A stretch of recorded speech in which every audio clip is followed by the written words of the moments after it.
It used to be that they would come in with an armload of books that had, all book page markers in it. And that was one thing, it was the Martha Stewart book and the Grace Ormond book and different things. But nowadays, Pinterest, they all have their own Pinterest pages. Even the grooms sometimes have Pinterest pages. I hear this lately. My God. Welcome to The Wedding Biz with Andy Kushner, the show about the global wedding business and your backstage pass to the happily ever after world of professional dream makers. I gave you my heart on a silver platter, 'cause you made my dreams come true. It won't crack, baby. Hi, this is Andy Kushner, host of The Wedding Biz. If you're enjoying the show, please leave a review wherever you find your podcasts, and also follow us on Instagram at Wedding Biz Show.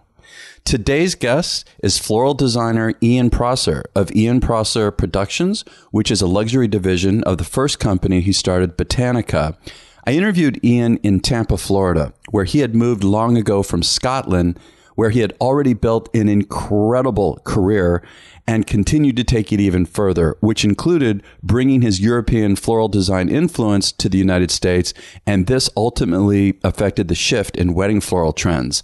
Ian's story of getting into the industry is really different than most, and he tells just a wonderful story about being motivated to overcome his father's negativity about becoming a floral designer, and then what changed later for his father. It's a really sweet story. And Ian talks about what it's like to provide floral arrangements for Queen Elizabeth. And he talked about his willingness to learn his entire career, which served him really well and led to great success, taking on an enormous project with hugely complicated logistics when he was chosen out of 200,000 florists to handle the floral design for the inauguration of one of our United States presidents. And after all these decades, Ian's business continues to grow, especially lately with the help of his son and his daughter Zoe, who is his creative director. So enjoy my conversation with Ian Prosser.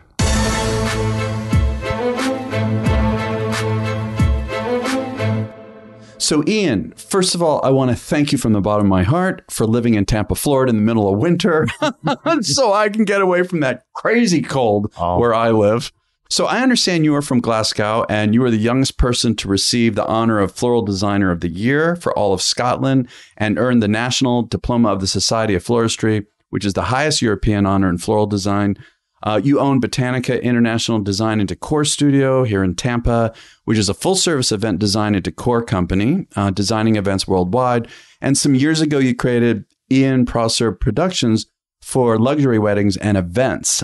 I see that a partial celebrity client list includes Queen Elizabeth, Tom Cruise, Katie Holmes, Donna Summer, Dan Weldon, Kirstie Alley, and others. You did the presidential inaugurations of President Bill Clinton and also President George W. Bush. And I read that you started this a long time ago, like 40 years in Glasgow. Something about your father was a gardener. Is that kind of where the spark started for you? Yeah, it really was, kind of weird. My dad enjoyed to garden. And I, as a young man, was forced to work in the garden. Forced? You mean like this is the chore that you're supposed to do? Yeah, this was my chore. I had to help spread the cow manure and all of those, glamorous jobs. So we did that. Where the floral design aspect came into it actually was it's a pretty good story.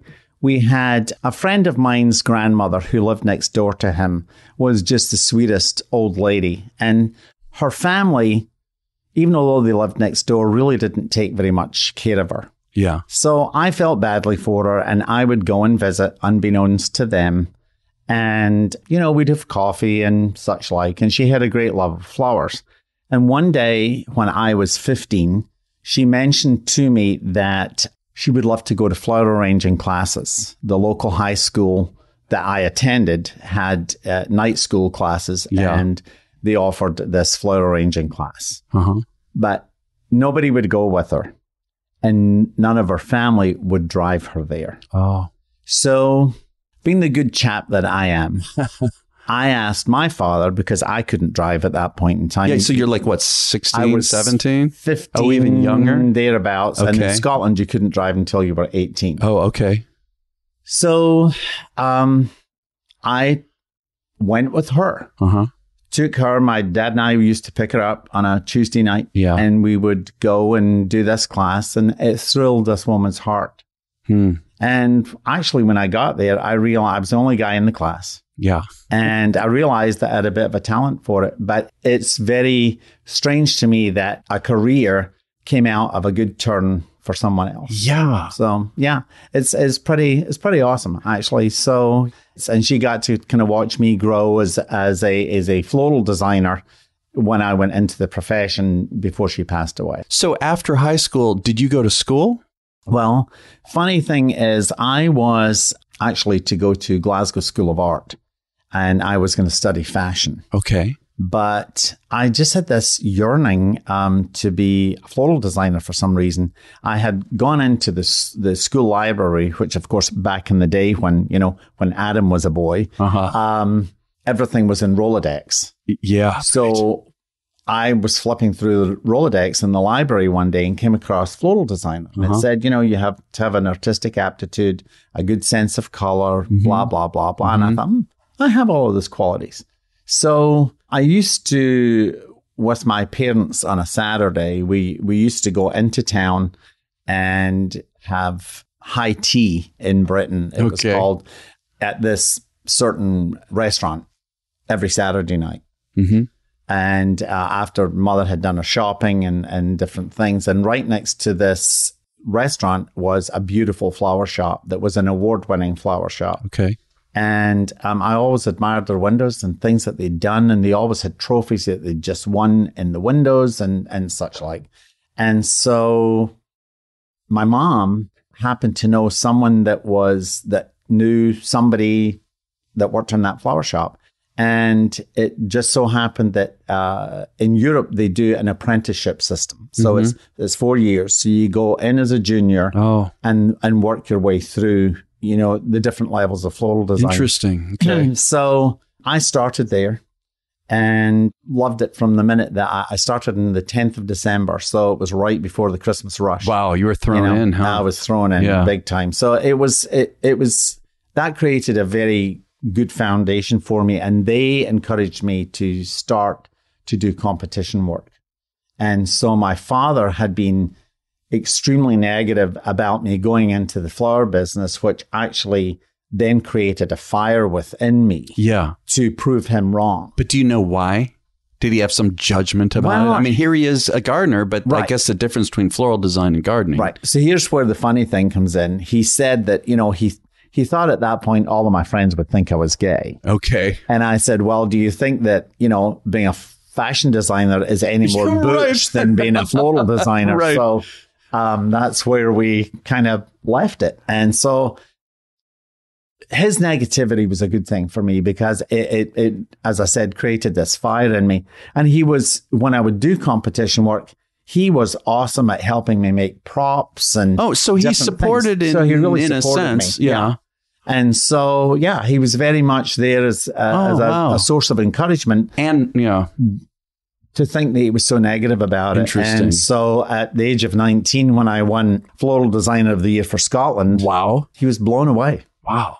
So it was great. It was a good moment. It was a really good moment when I won that. And he was extremely proud. Oh, bet. So, I got thrown in the car and with my big trophy and and we went to visit some of his friends to show this off. That's that's a cool, sweet part of the story. So for yourself, I imagine that must have given you even more confidence, right? Getting that award. So, but then you had another technically 2-3 years as in the apprenticeship? I still had. So I think at that point I was now a third year apprentice. Then I went to this national competition in Manchester, England, where there were, all these very seasoned designers. Okay.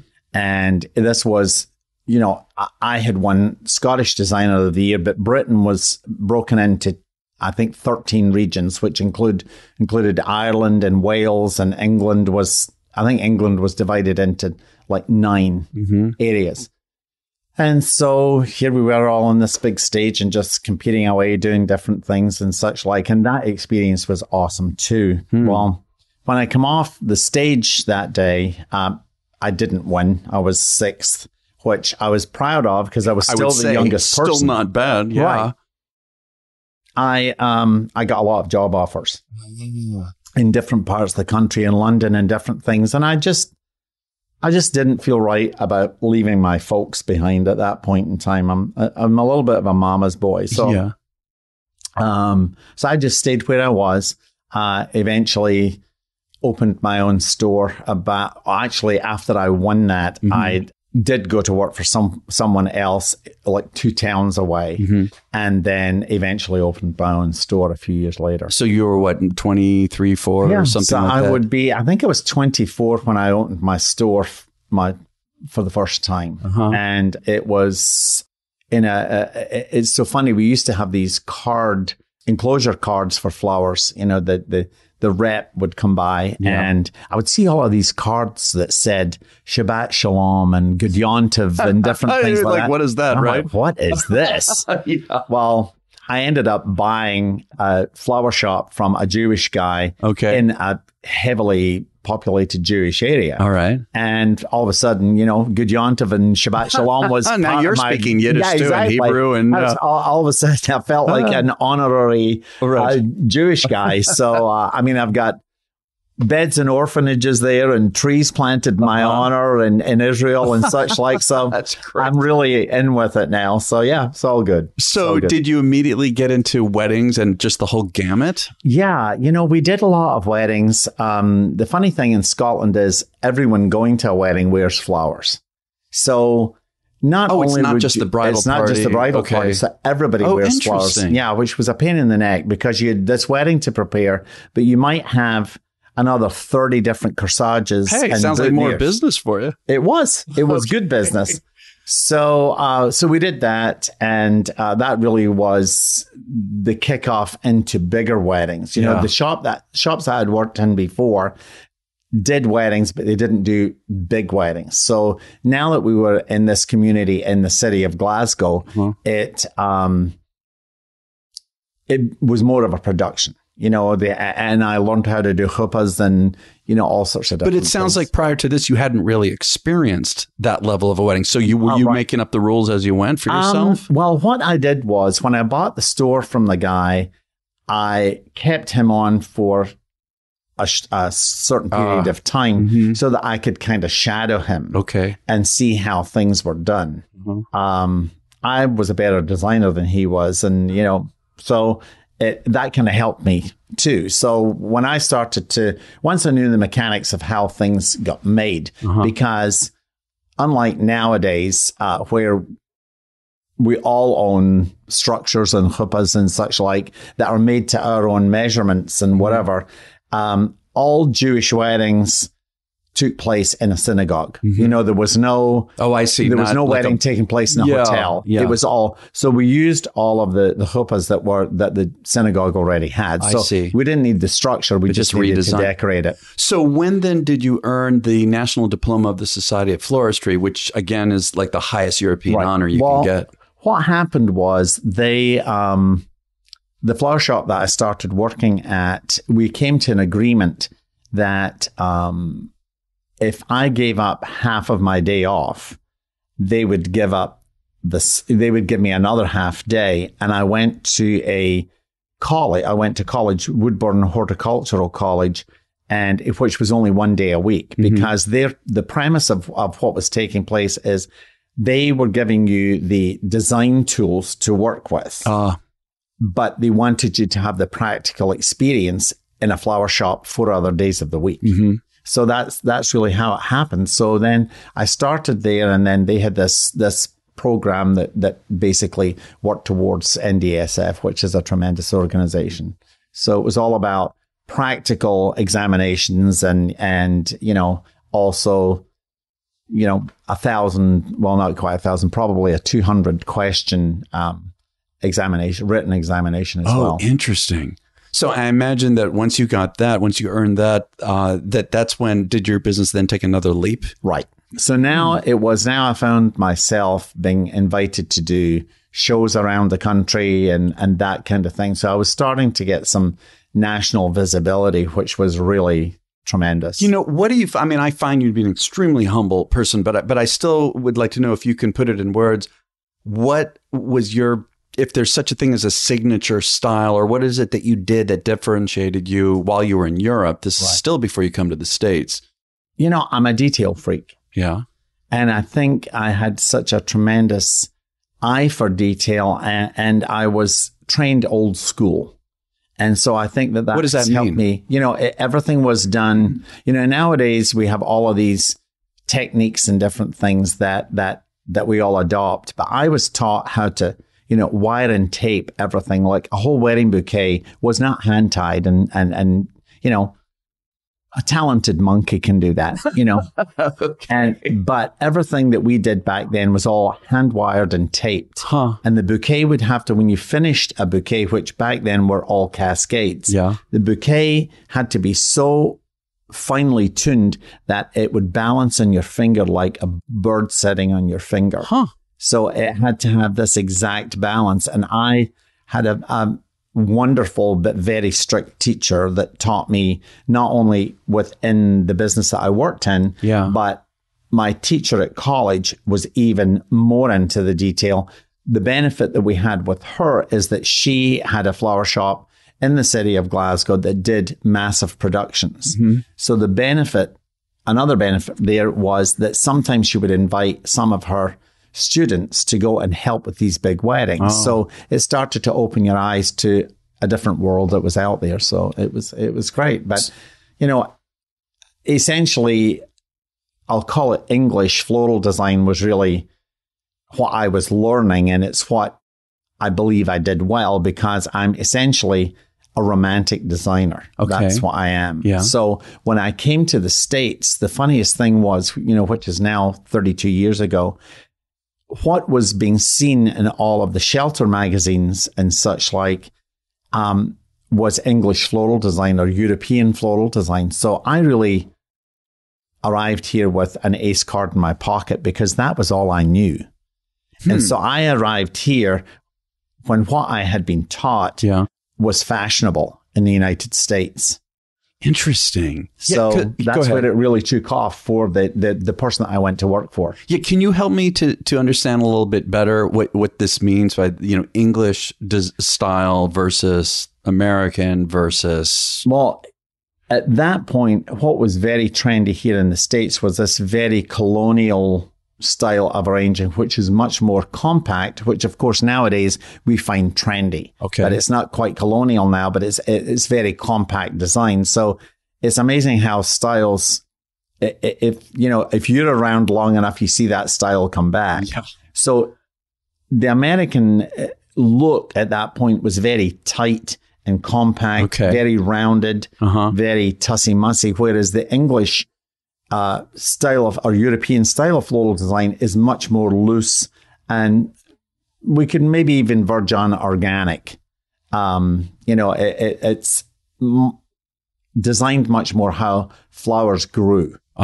Whereas everything being tight and compact and very uniform. So the States was just, or perhaps Florida, Tampa, whatever, were just beginning to really appreciate that. So I very often, very quickly, became known within this area as, you know, if you want European design or something different, this is the place that you need to go, because, you know, the company that I went to work with had been around for like 30 years and had been a little bit more traditional, a little bit more colonial in their approach, although the best flower shop in town. So I went there, and during my interview, the guy just had me continue to produce and produce and produce and produce. And I started there the following morning. Now, why did you move? I mean, that's because you're talking 32 years ago. Yeah. I mean, my God, why? Well, I had always, you know, living in Scotland, my mother's sister lived in Connecticut, or had emigrated to Connecticut. So we would come as a family to visit. Yeah. And I knew that I liked the lifestyle, and decided that one day that I would come and live in America. Well, lo and behold, I meet a woman that I didn't know at that point would later become my wife. Okay. And so she had, you know, I'd met her through the flower shop, but the flower shop in Scotland. Okay. And her family lived around that area, but they went to live in the south of England. Okay. She was born in England and had moved to the United States as a 2-year-old child. They lived there for X amount of years, lived in different parts of the States, and then they emigrated back to Britain. And her father had a job in the south of England. They went there, and then they decided when she was 18, they decided to move back to the States. And by that point, we had a relationship going. She didn't want to leave, stayed here. Then eventually we moved here. At that point, then we had 2 young children. One was 18 months. But and one still, was 4. I mean, I'm not to knock Tampa, but I mean, if you're moving from, Scotland and you already have this kind of a reputation overseas, I mean, maybe New York, LA, I mean, why Tampa? Well, because her family lived in Tampa. So okay. we moved to Tampa. They at one point were living in California and called us and said, "Oh, you'll never guess, we're moving to Tampa." It was through her father's job. Yeah. And so they moved to Tampa. At that point in time, of course, there was no internet. So we had to get a world atlas out. Like, well, where's Tampa? Like, where is Tampa? Everyone knew of Orlando because of Mickey Mouse and all that kind of good stuff. But because people were starting to come from Scotland to vacation in Orlando. But we didn't know where Tampa was. So we had to get out an atlas and we thought, oh, it's on the water. It's in Florida. Well, and 32 years ago. Right. I mean, listen, Tampa. Okay, so I was in Tampa from 5th grade to 12th grade. Right. I remember I was in upstate New York, Brockport, New York. And I remember in 4th grade when my parents said we're moving to Tampa, I thought, people live in Florida? Right. Seriously, I thought it was vacation land. There. No, and all my friends were so jealous. Oh, you're moving to Disney World, basically. But I mean, God, again, Tampa has really come along. There's more culture. There's more of everything, restaurants, all that stuff. But back then, I just can't imagine in your field and the accomplishments you had already had. How did you feel about that? It was a bit weird, I have to tell you. I mean, it was a great opportunity, but when I got here, I was a nobody. Yeah. Oh, you're starting over. No one started over. I was pretty well known. Plus, there had to be a little bit of prejudice in a sense. Right. And I was, at that point for speaking engagements and such like, I was pretty sought after. Yeah. Now I come to Tampa, nobody knows who I am. Wow. They're running a design contest that, the rules in Scotland were very strict. And this was so loosey-goosey that I just could not even believe it. So what ends up happening is I find myself now having voted into that job. So I now was the person running the local competitions. Okay. So there was a bit of envy within the flower shop that I went to work with because, who was I? And a sense of competitiveness. Right. Who is this outsider with the accent? Exactly. Right. And, some people would call and say they didn't want to speak to the foreigner. Oh. Which was really kind of fun. It's like, okay, that's a blow. But it just really started to turn around. And basically, I ended up managing that firm that I went to work with. And I would be there before the owners in the morning, and I was there after the owners at nighttime. And then my wife said, I don't know why you're doing this for other people. You should really open a store and do your own thing. So we were really fortunate. We opened a flower shop, basically, on a shoestring.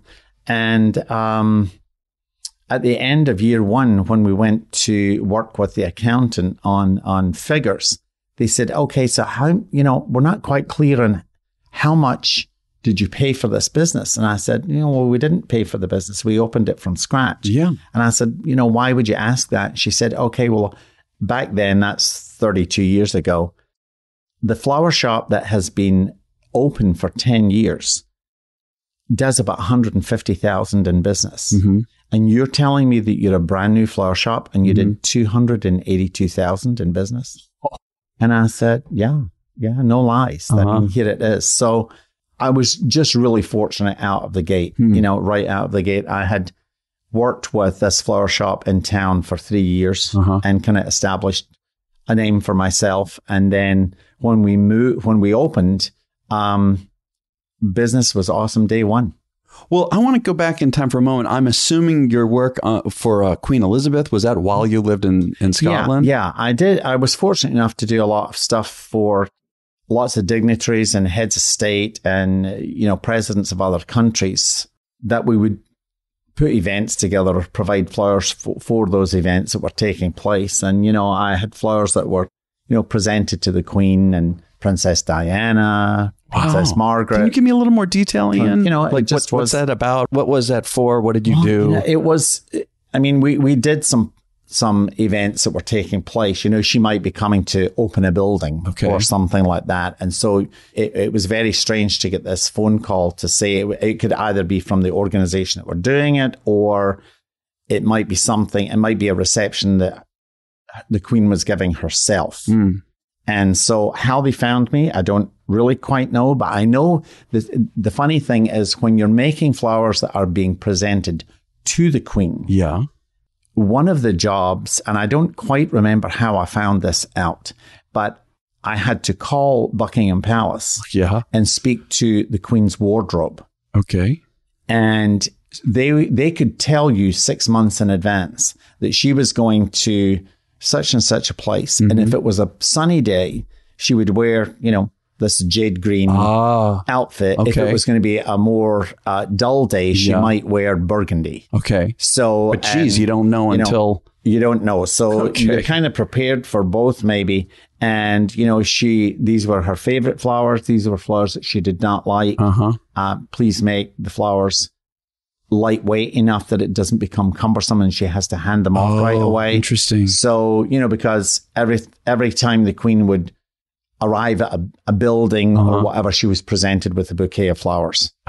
So we got, some of the work just from being well known, I suppose. Wow, interesting. And being in Glasgow, we were fortunate enough to have the opportunity to do things like that because she was coming to a big city. Or we would sometimes do some things in Edinburgh that she was attending or whatever.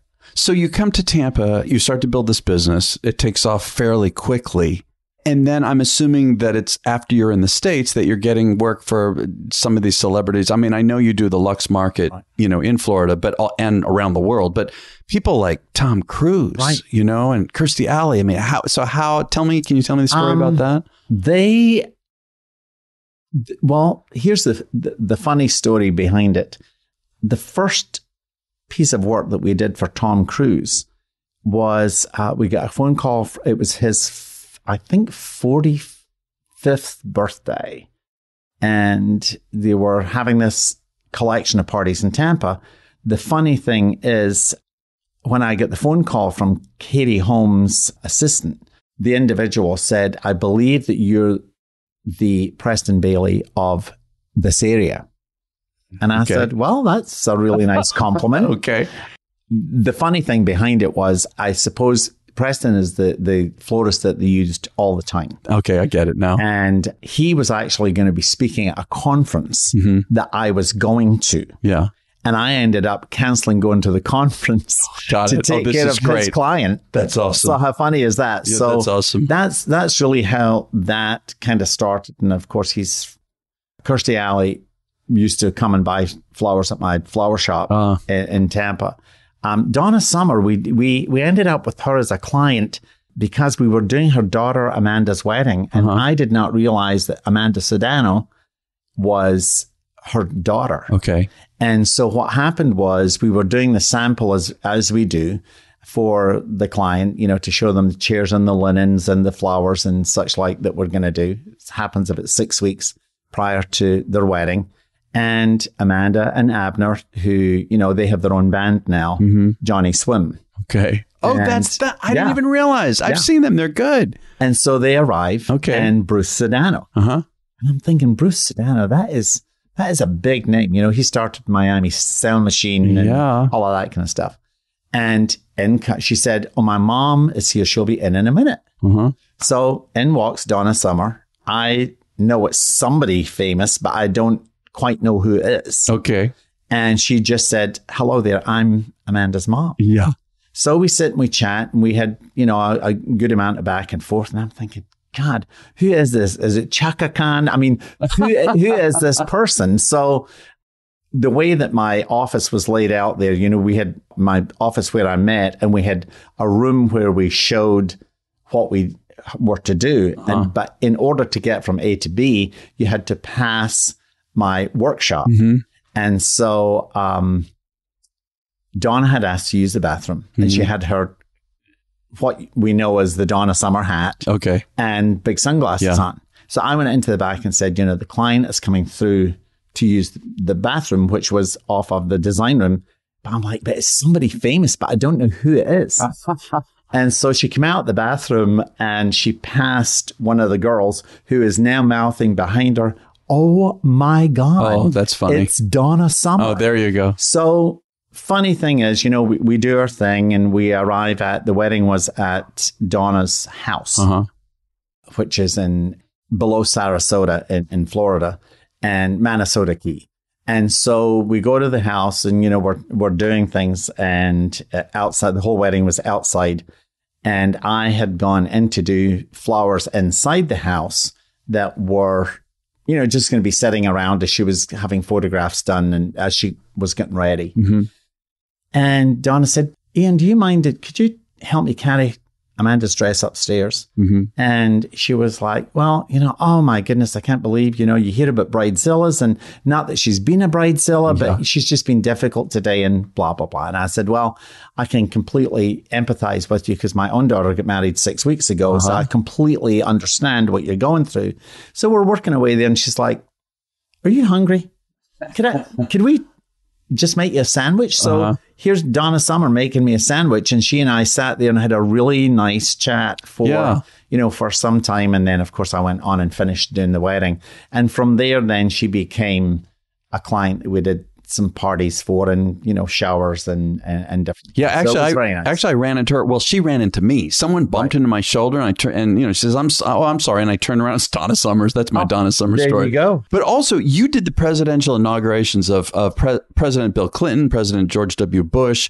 I guess they called you the floral design chairman for the 2005 inauguration. Let's talk of G.W. Bush for now. Okay. And you were selected for this honor by the Society of American Florists out of a field of 200,000 florists. And I understood you led a team of 200 florists, creating more than 3,500 floral arrangements. You chose 160 designers for 14 official events, 9 inaugural balls, and you chose florists from every state. How the hell did you do this? I would love to know about your process for that. It was a feat. The Society of American Florists have provided the flowers for the inaugurations of every president since John Kennedy. Okay. And so their executive committee are the people that are responsible for choosing the chairman, design chairperson. So I had done some things at a convention for them. The society's been around for, I believe, 130 something years now. And they approached me and said, you seem to be really good with people, and also you're a great floral designer. Would you consider taking on this task, which is mammoth, but would you consider taking on the task? And I was like, I don't know. Let me think about it.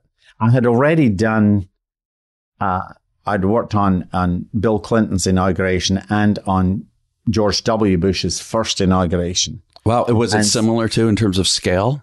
Yeah, they were exactly the same size. Yeah. The flowers for Clinton's inauguration were much larger in appearance than they were for W. Bush's. So, having worked on them, I had a bit of experience and a bit of knowledge of what the magnitude of what I was about to take on, but didn't quite realize everything that was involved, because now you're in charge. There are I had to work out a coding system that got changed every day that related to each ball, so that if there was someone within our group that was, an informant or whatever, they could not work out what ball we were talking about from a time standpoint. So on top of working out all of the recipes for each arrangement and being in charge of putting this list of flowers that we needed, which, was 500,000 stems of flowers, between 500 and 600,000 stems of flowers, which when you actually saw it in person of just buckets of flowers. I can't imagine. It seemed to go forever. But this is different. Just for a moment, I want to ask, this is different from what you did for Clinton?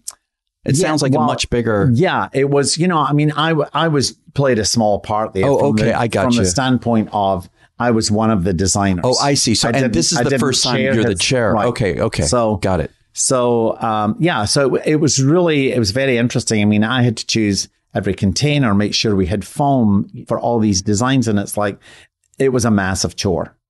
Essentially what the society does is it approaches in the month of August, it approaches both parties because of course we don't know, right. Is he going to be a Democratic president or a Republican?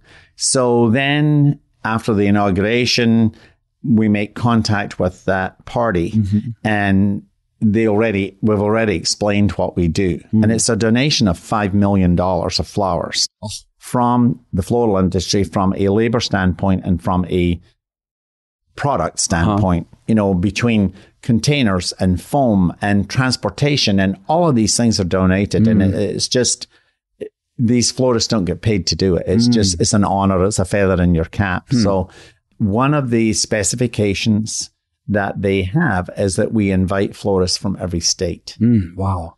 And so we had, when I did it, I think we had 35 states represented because some people turned it down.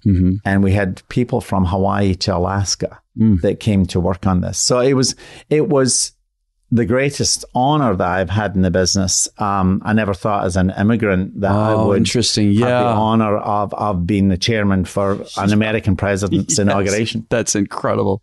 So it was great and everything went well. And it really was, you kind of were in this massive fog for the whole week that it took. I was there for 3 weeks. I had been up there in December, came home for New Year's Eve and flew right back the next day. And, it was all about organizing people and all of the logistics. And, when it's something as exact as what we were about to, deal with, if you were going into a convention center or a major building, which of course some of these parties were for 18,000 people. Sure, yeah. And it's in this DC.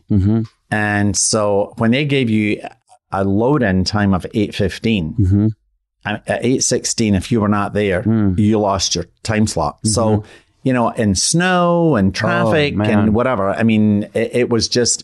Fortunately for myself, I had someone else, Charles Kremp, that was the logistics part. So I dealt with the actual design, and he dealt with vehicles and delivery people and all of that kind of thing. But so even the design part had to be... I don't know how you can... I can't wrap my mind around it. It was crazy. I mean, it was daunting, because, and then we split people into teams and we made, a team captain. The smartest thing that I did was that I also used a business person in the floral industry, not a designer, that became the liaison between the design captain and the representative from the Presidential Inaugural Committee. So that person would talk to them about, whatever it may be on the day of, and they would take a 15-minute conversation and deliver it back to the team captain in a 2-minute form. Yeah. Just so that it's everything kept. So because the pace had to be kept up. And in some situations, you're on a radio or a headset all the time, because if one group get finished and another team seemed to be like in the weeds, we had to pull as soon as you get finished over here, I need you to come to the convention center and help team A get their, act together here. Because when we're given a time for the sweep of the dogs and the security and the security coming through, when they said you had a sweep time of 3:15, they walked through the door at 3:15 and you had to be finished. Whatever stage you were at that point in time, you were done. So it was, and my staff here now get driven crazy when we're on a big event. And I think it really came from interesting. So it had to help in that sense. So because I would give them a time frame, Team Brown or whatever it may be, Right. You have 2 hours. And then it would be you have 1.5 hours. You have, 1 hour and 15 minutes. And so my group, that kind of, when we're in a situation, I'll be like, okay, IPP is our little shortening for Ian Prosser Productions. Yeah. I'm like, okay, Team IPP, we've got 1 hour. Yeah. 45 minutes, half an hour. Okay, wrapping up here. We're, 15 minutes and I need you done. So, you learn something every day. So I want to come around to weddings. I would love to hear something about what a typical process is for you. Let's say, for a wedding that you personally are heavily involved in. Essentially what happens is the client will come in and we'll have an initial meeting where we kind of lay the foundation for what's going to take place. We try to establish a budget and start to form a look, which really starts with the bride's gown and the colors that she's chosen for bridesmaids. Okay. And of course, the venue, everything needs to be venue appropriate. The one thing that people tend to forget is that men's clothing nowadays, men are much more fashionable than they used to be before. And so the clothing becomes location appropriate too. And it actually sets the tone to me, for the style of the reception. I can't have a man in a Tommy Bahama outfit get married on the beach and have silver candelabras. Okay, right. At the same time, I can't have that classic, Cary Grant, black tuxedo, crisp shirt, black bow tie.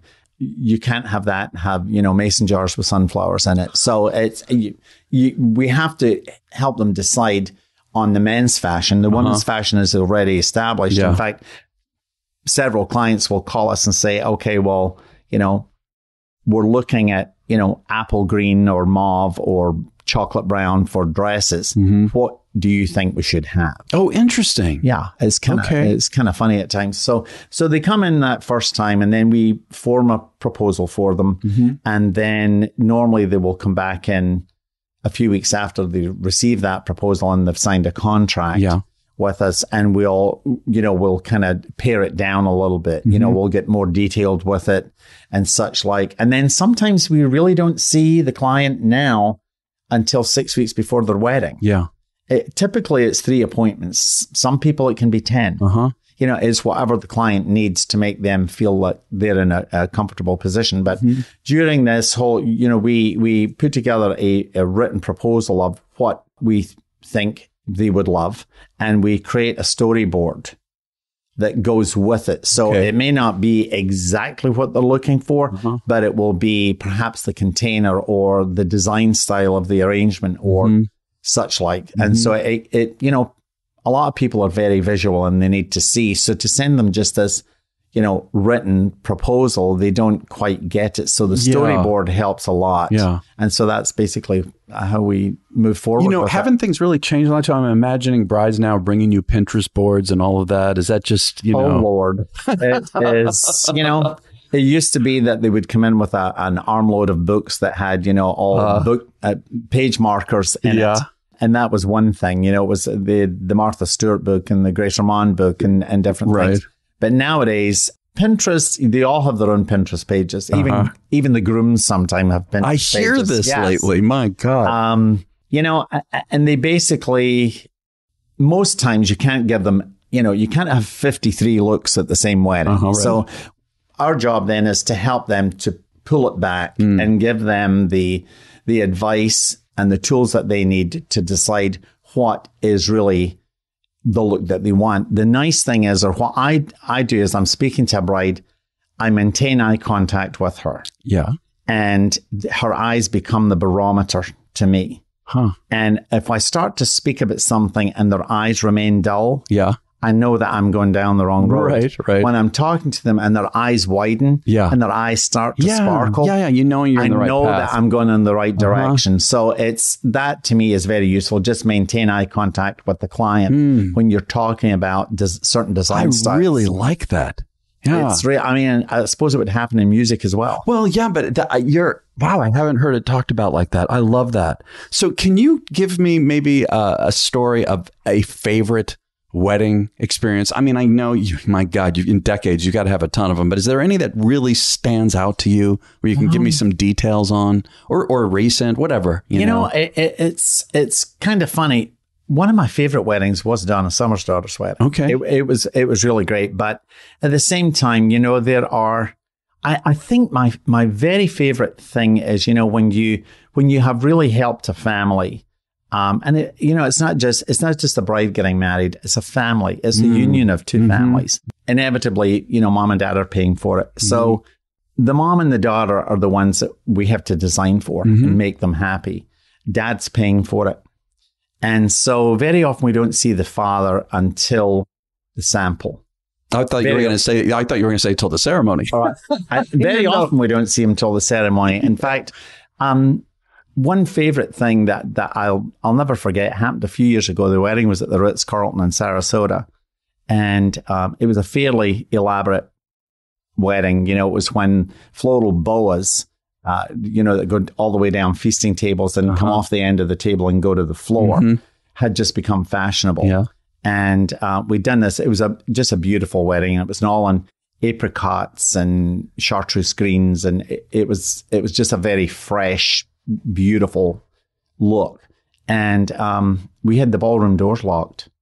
And this gentleman came into the room. And he was in a tuxedo, didn't have a boutonniere on, was kind of walking up and down. And I said to him, "Can I help you, sir? Is there something that you need?" And he said, "No, I'm just enjoying just looking around and seeing what you're doing." And I said, "Well, the bride's family, that's why the doors were locked. The bride's family don't want anybody seeing the room until we're finished." Yeah. He said, "Well, I'm actually the bride's dad." And I said, "Then I suppose we'll let you in here since you're actually writing the check." And so he came in and he walked around for a while and then he came back to speak to me and he had tears in his eyes. Oh. And he said, "I just, I have to thank you for making this so gorgeous for my daughter." And I said, "Well, they've been a pleasure to work with." And he said, "All I've done is sit behind a desk and write checks." And I really didn't know what it was all for. I knew it was for the flowers and I knew it was for draping and I knew it was for food and the band and whatever. He said, "But dads are very often not completely, other than budget-wise, kept in the loop." And he said, to walk in here and think, "Oh my goodness, this is so magnificent and it's for my child." It was heartwarming. Wow.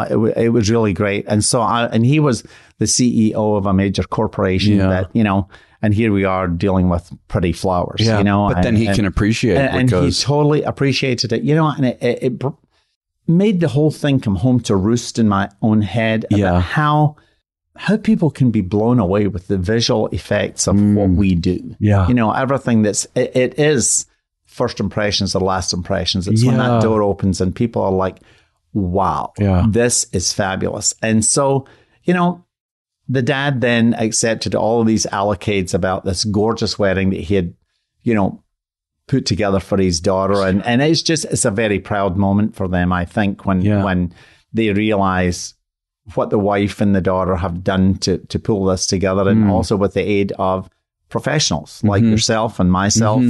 And they don't realize what an army it takes. It really does take the whole town, the whole village to raise. It's also interesting, we're in a business that is so emotional. Yeah. Which can be a whole animal within itself. It's not always pleasant. Nerves kick in with bride's day off, and they can be the calmest person under the sun. Just a little bit. They can be as calm as could be until we get to that day, and then this demon takes over their body, and it's emotionally driven, and we all, any of us in the business that have dealt with it for a long time, we know that's just the way it goes. It's par for the course. Well, let's talk about handling unforeseen challenges, and it could be an emotional situation or it could be a logistical situation. How do you feel about that? And do you have a good story for me? Ian, I know you got some good stories for me. Goodness. It's like what are the biggest absolute potential disasters and how you solved it? We had a disaster, which I remember. It was a wedding. I'm sorry. It looks like I'm making you sweat. Yeah. I apologize for bringing it back to you. I can feel the beads of sweat in the back of my neck. I remember one time we were doing this wedding at a plantation in New Orleans, and it was a bit of a warm day. And what happened was the wedding itself was at this plantation in New Orleans, but the reception was on a paddle wheeler that had come from Galveston, Texas. I'd gone to see this boat paddle wheeler, but we had to meet the paddle wheeler at 4 or 5 a.m. This is, a number of years ago, load everything on, and then we had to decorate as the paddle wheeler came up the Mississippi. Yeah. Well, the water was so rough that it couldn't dock. Oh. And I was beside myself. Yeah. Because I now had another team that were at the plantation, and they had started the preparations for the ceremony. And I couldn't get off. I could see them. Oh my God. I could call to the shore. Yeah. But I couldn't get to them. And I said to Captain, if you don't get this damn thing docked shortly, I am jumping in the water. Yeah. And I am going to swim. Yeah, what are you supposed to do? He's like, you can't do that. You'll be carried away by the current. And I'm like, well, we have a wedding reception that's going to come on at the boat. Yeah. So anyway, that kind of got straightened out. And then, of course, the next thing was that we had these massive candelabras that were going to go down the aisle. The facade of the plantation was being used as the marriage site. And all of the candles start to, we'll call it florist clay that holds the candle in place. Yeah. Because of the humidity, it was starting to soften. And all the candles looked like, a row of teeth that were falling out. Oh my God. Yeah. So, we had decided that, and we still use this term, if there is a problem that, a staff member will come and say, I have a challenge for you that we need to address. Yeah. So that if there are other people around, it's not like, oh my God, with the candles are we don't falling want to out. scare. So anyway, so we eventually ended up that we kind of had to wire the candles to the candelabra so that they didn't move when this clay softened because of the humidity. Yeah. So that was a an experience to learn right there. So that was kind of one of the bigger ones. We were doing a wedding that this couple had won in I think it was Us Weekly magazine or something like that. And the wedding was in South Florida on the other coast. I think it was in Fort Lauderdale. And the flowers were being, transported from Tampa to Fort Lauderdale in a refrigerated vehicle. Yeah. And I was at a convention at the Breakers. And so I met the truck. And we had a lot of stuff to do on site. And so trucks pull in at the right time. It's all doing great. And we roll up the back door and the flowers had frozen. Oh. I could tell the minute the door went up. Oh, God, this is the moment. Okay. It had malfunctioned. Yeah. In transit. Oh, God. And it had frozen a lot. Fortunately, the reception was on the beach, so a lot of the flowers were low because of the wind. And for a convenience of transportation, my staff had packed them into boxes. Yeah. So they were protected. Okay. But all of the flowers that were not were frozen. Okay. All the wedding bouquets. Ooh. Everything was orchids and tropical, but the bride's favorite flower was the gerbera. And he wanted to send her this arrangement of, I think it was 5 dozen mixed colored gerberas. Yeah. And that's what I saw when the door went up of the truck. No. It was sitting there. So it was, fortunately, we were close to Miami. Yeah. And so it was frantic phone calls to suppliers that we use. And, they were able to go, but we had to, in the parking lot, had to remake all of these wedding bouquets. Oh my God. And, it's for a magazine. Hello. Oh. So, I was stroking out. So yeah. Well, you're still here, so it must have worked. We managed to do it. And, but I don't think I've ever felt so sick as I did that day when the roller door went up and all of these dead flowers were sitting around. Don't you think it's interesting? I think some people might think that having the skill, the talent, the ability, the brilliance of the creativeness to design, that's what it's all about. But I would say there's a huge element of handling this kind of an issue. Right. I mean, because we're doing, for the most part, live events. Right. So it's like, as I always say, let's not stroke out. Let's not kind of know something's our energy on the negativity. It's happened. There's nothing we can do about it. Let's stop talking about it. How are we going to fix this? Yeah. So, I had 3 or 4 people on phone. Somebody's calling one supplier, somebody's calling the other. We had to get the Gerbers. So in actual fact, what we had to do, nobody had them. We had to go to local grocery stores and get packages of Gerbers and come back and put them together, deliver those to the bride. So, everything's great. Yeah, right. There's no need for them to know. Churning. Yes. And, I've got somebody else like, wiring and taping and, remaking these bouquets and boutonnieres and all the personal flowers. And, we started to there was a chuppah involved. So let's not panic, assign a few people, start to put this together. We'll worry about the flowers after you have it up. And that by that point, somebody else had driven to Miami to a supplier. We got all the cymbidium orchids and different things that we needed. Of course, it was specific flowers.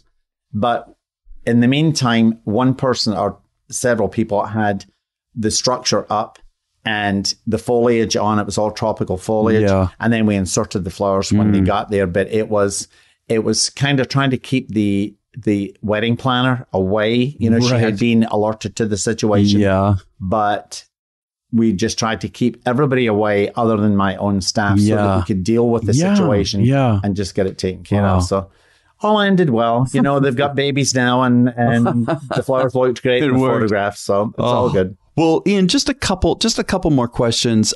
You've been doing this so long, right? We're talking like 40 years. You've done it on both sides of the Atlantic. I'm curious as to, generally speaking, the changes that you have seen as related to floral design, in the industry. Right. It's funny. It's like we spoke about earlier, fashion trends seem to circle. And, we went from this, number one, in the United States, weddings are more of a production than they are in Europe. They tend to be more glamorous here, perhaps. So you're dealing with many more, moving parts. But I think we've gone through phases and, and color is a big part of it. We've seen chocolate brown, a color tends to last for four years. Okay. And so it becomes different shades of. And when we had that chocolate brown phase, it had been what I call the Starbucks suite. So we'd gone from like mocha to cafe latte to chocolate brown to espresso. All right. And so a color normally lives for 4 years, but changes every year. It can either become a shade deeper or a shade lighter. Blush pink has been around for goodness, a long time. It's a big contender right now with the other color palettes, but it seems to, be the victory color each time.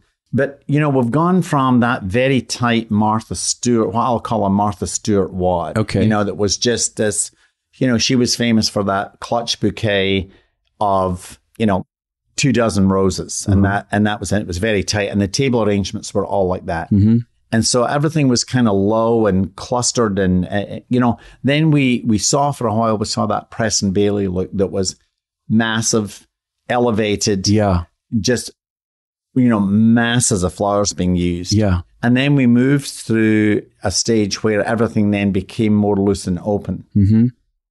Then we went back to Preston's, infamous look of, masses of product. Yeah. I tend to like everything, lots of things grouped so that people are, even although it's a mass design, they're aware of, well, look at the tulips here, look at the orchids there, look at those gorgeous roses. So it makes people more aware of the varieties that have been used. And now we've come back to be very organic. There's lots of foliage being used.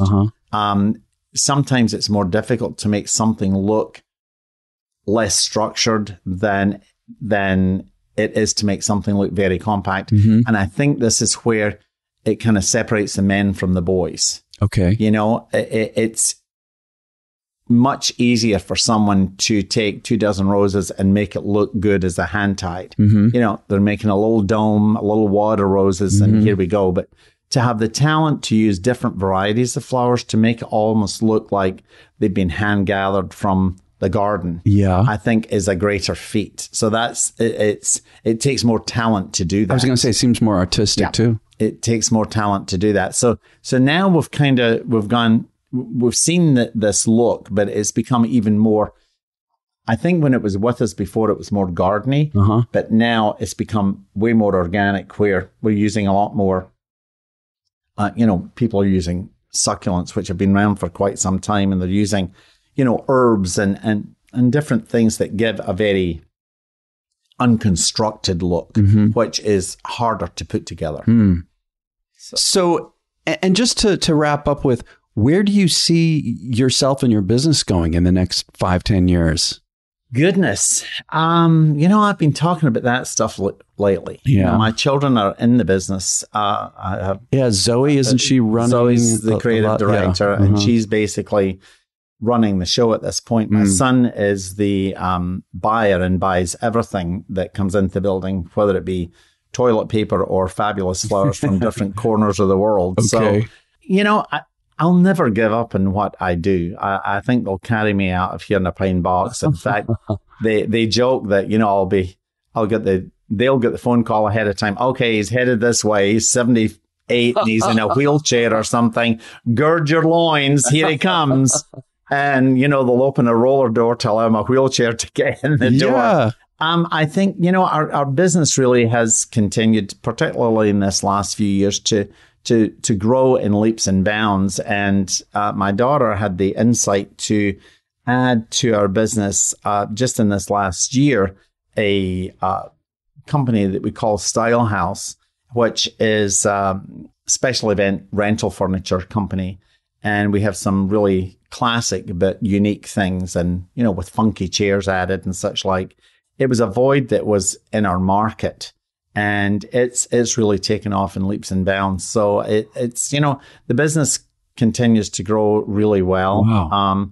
I think, I've spoken to my accountant and my lawyer in the last few weeks, and kind of put a succession plan together. So, neat. By the time another 5 years, I probably will cut back one day, and then maybe another 5 years later, kind of cut back to 3 days a week. But I don't think they'll ever be rid of me. Yeah, you know what? I don't think they'll ever be rid of me. Being in the arts, it just seems to me this is what we have. Yes, money too, but it's such a passion business for us, right? It's so emotional. It's love in your blood. I can't imagine just doing nothing. No. I can see slowing down. I can see, like I've done with this, I still have my music business, but to me, this whole podcast is a creative act. Absolutely. I can see this doing the rest of my life. I don't see quote unquote retirement. No, I would be one of these people, I think, that if I flat out retired, you hear these people that work all their life, and then they don't last long those after. glory days, and then they don't. They're dead in 2 months. Well,